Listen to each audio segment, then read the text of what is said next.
Hello everyone, this is SanadisK, and today I am back with a brand new cut content video. Guys, I am literally so happy that I am back to Dark Souls 2's cut content, and I'm really happy that I got some kind of a last straw in Dark Souls 2, and we have a lot of stuff to cover here. Actually, this video is going to be split into two sections: enemy variations and NPC variations. So without further ado, let's get going. So the first cut enemy variation we have today is an Ironclad Soldier. Now, I have already discussed before that there is an unused weapon that the Ironclads should have wielded, which is some kind of a great club with some spikes popping out of it. You can go to that video by clicking on the annotation or going from the description. Now, aside from the great club, they also had a small round shield, which you can see, but there are two variations of it. One for the enemies in the Iron Keep and one for the ones in the Forest of Fallen Giants, which are old and rusted and stuff. Now, also, as I've talked before, that they had a one-handed moveset. This also confirms that they should have also blocked using that shield, but I couldn't find any animations for blocking. But still, it's interesting. Like, this shield, we've never seen it before, and it's not accessible to the player as well, which is kind of interesting, as From Software had really a lot of plans for some enemies and they just cut them out. And the next unused enemy variation we have are the Grave Wardens.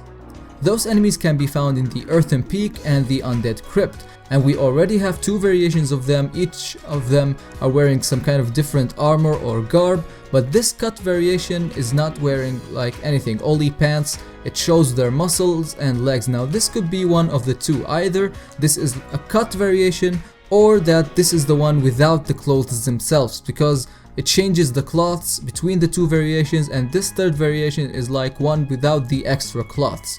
But nonetheless, it is also a cool variation, and I would have hoped to see it in game because it kind of shows their muscles and it gives you a greater, like, some kind of being for them to show their muscles, not just hide them with garbs and stuff. Now that we are done with the enemies, let's go to NPCs.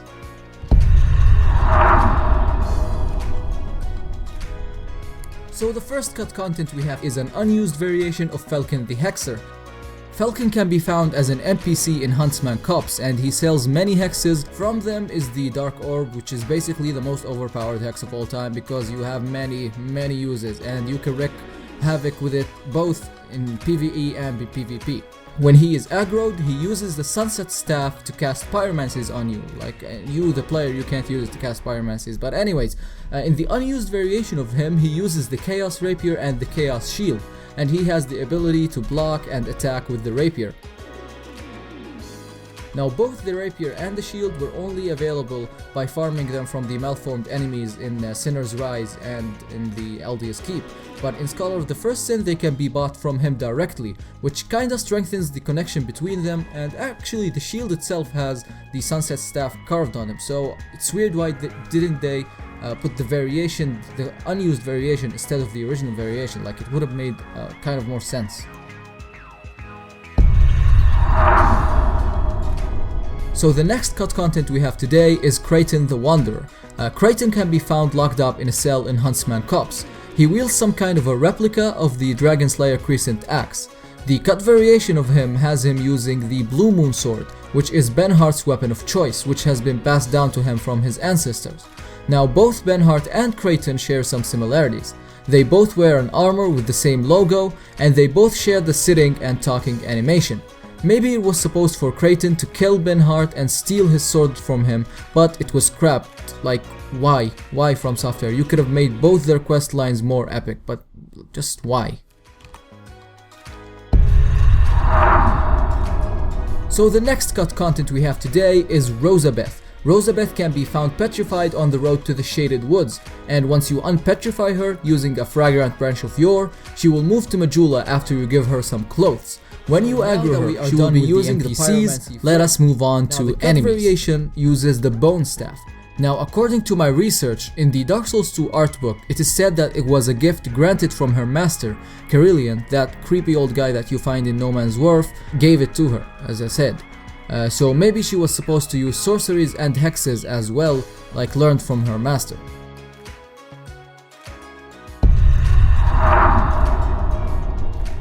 The next cut content we have today is the Chancellor Villager. The Villager cannot be killed and he is in ghost form found in Dranglake Castle.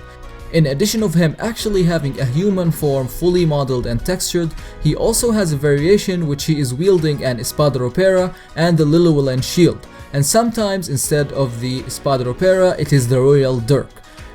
Both of these weapons are the Chancellor's own weapons, which would make total sense on how he is wielding them. Now I tried to make him aggressive, like to get him to fight me, but I couldn't. Maybe there is a way, I'm not sure, but for me I have tried a lot of stuff to make him aggressive, but I could not. The next cut content is Merchant Hag Millennia, which can be found near the second bonfire in the Forest of the Fallen Giants. The unused variation doesn't change anything with her except that she is wielding an empty chalice in her right hand. This variation is also seen in the Dark Souls 2 Design Works artbook, and it is questionable whether this chalice had some significance or not. But I don't know, when I saw her wielding the chalice, I immediately thought of the Witches of Hemwick enemies from Bloodborne. Like, I don't know, I linked the chalice with them and they kinda look like her, like with their bent back and stuff. I really hated those enemies, like literally, I don't know, the Witches of Hemwick literally gave me nightmares the first time I played the game, even though they're easy as hell, but I don't know. Now that we are done with the new stuff, I'm just going to be showing you in a quick manner some of the best cut content that has been discovered before, and you can click on the cut content itself from the annotation or in the description to go to its respective video. Also, make sure to tune in after these because I'm going to be talking about very important things concerning my channel.